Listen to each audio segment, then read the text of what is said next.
A PNP is a pediatric nurse practitioner. We can diagnose, treat, prescribe, just like a doctor would, but with the touch of a nurse.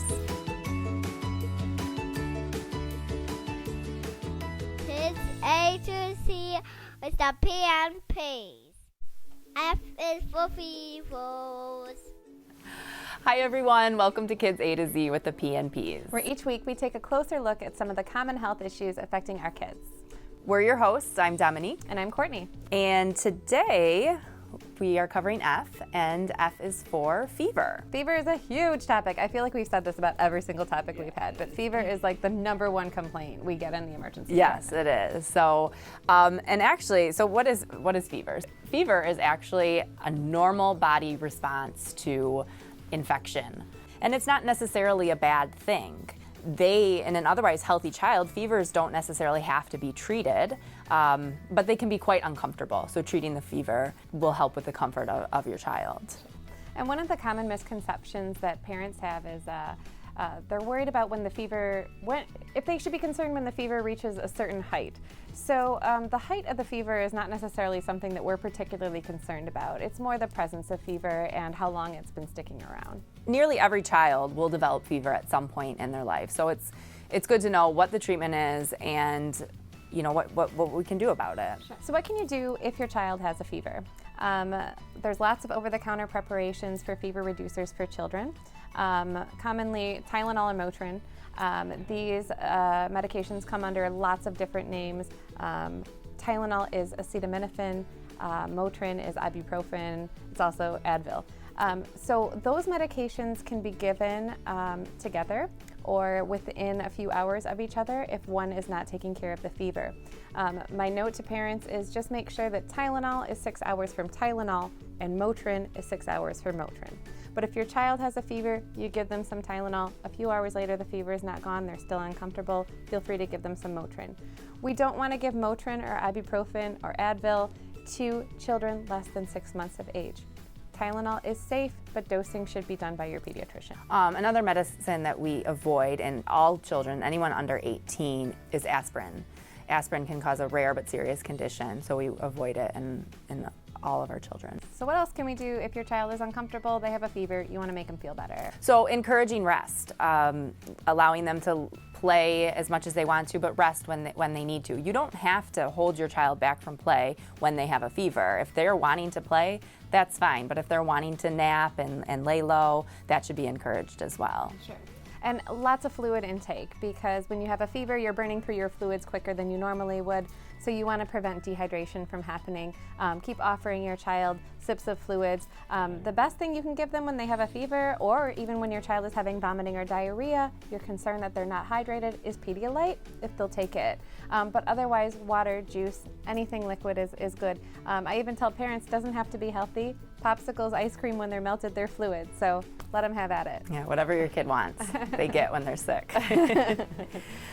So some things that you shouldn't do, and we see a lot of these, cool or warm rags are okay to put across the child's forehead, but you don't want to put them in a cold bath.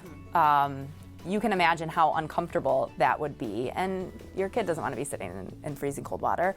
Another common thing we hear is what's called an alcohol bath, where either they dilute alcohol in the water and put the child in the tub, or just rubbing alcohol on their skin. It can be very dangerous. The idea is that it evaporates the fever away. In fact, it doesn't. It's going to dry your child out.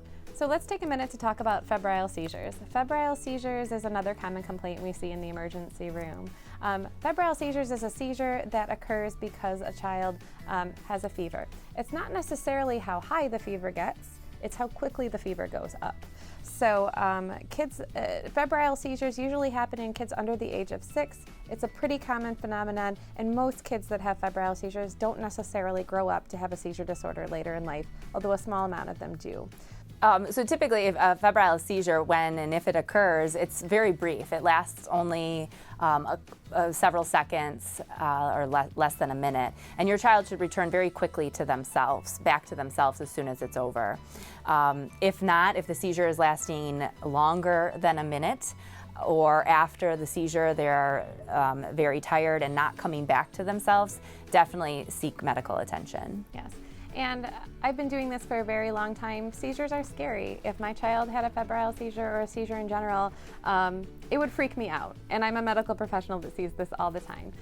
So if ever you're concerned, please bring your child to the nearest emergency room department. But febrile seizures, simple febrile seizures that resolve after less than a minute and your child is back to normal, don't necessarily need to be seen in the emergency department. You can always call your on-call pediatrician and see what they have to say if you need some reassurance. So when should you seek medical attention if your child has a fever? Usually, any child that's under the age of 3 months should be seen by a medical professional if they develop a fever. So another time you should be concerned if your child has a fever is if they have an underlying chronic health problem, such as cancer, sickle cell disease, lupus, something that makes them more at risk for infection than other children. They should be seen by a medical provider. Also, if your child has had a fever that's lasting longer than 5 consecutive days, meaning every single day they've had a fever and it's been 5 or more days, they should see their doctor. If your child is irritable or difficult to console, meaning they're crying, you can't get them to calm down, they're not sleeping at all, or they're sleeping too much. And I know that there's a lot of gray area in this explanation because when kids are sick, they don't feel well. But we're talking about a child that is incredibly difficult to arouse or incredibly difficult to console. That's when you need to be evaluated. If your child has a fever and they're refusing to eat and drink, and puts them at risk for developing dehydration. So that would be another cause. I don't worry too much about the eating. A lot of kids, if you don't feel good, you don't have an appetite, but pushing the fluids, drinking lots of water, and if they're not, you need to come in. Yes. And on a side note to that, I say that your best indicator of hydration is what's coming out. So you want to monitor, if you have a baby, you want to monitor their wet diapers. Make sure they're making wet diapers about every 3 hours. Make sure that your child is using the bathroom, urinating, and that their urine isn't like a bright neon yellow. Those are signs that your child may be dehydrated and may need to be seen. So typically, children, once they've been free of fever for 24 hours, are able to go back to school or daycare. You don't want your child to be in school if they've had a fever within 24 hours, and most schools won't let you have the kids there if they've had a recent fever. But again, if you're ever concerned, parents know their child best. So if you are concerned about your child's fever, you need further evaluation, contact your pediatrician or your medical provider or emergency room. We'd be happy to help you and evaluate your child. But again, fever, normal body response. So it means that your child's body is working exactly the way that it's supposed to in response to some kind of infection. And again, if you have any questions, feel free to email us at kidsa2z@dmc.org. Comment below, share this video, give us a like. And next week, what are we talking about? So next week, we're going to talk about the letter G. And G is for growth and development. So is my child growing enough? Are they growing too much? Are they not growing enough? Are they developing the way that they're supposed to be? So we'll see you next week. Until then, see you next time. Thanks for watching.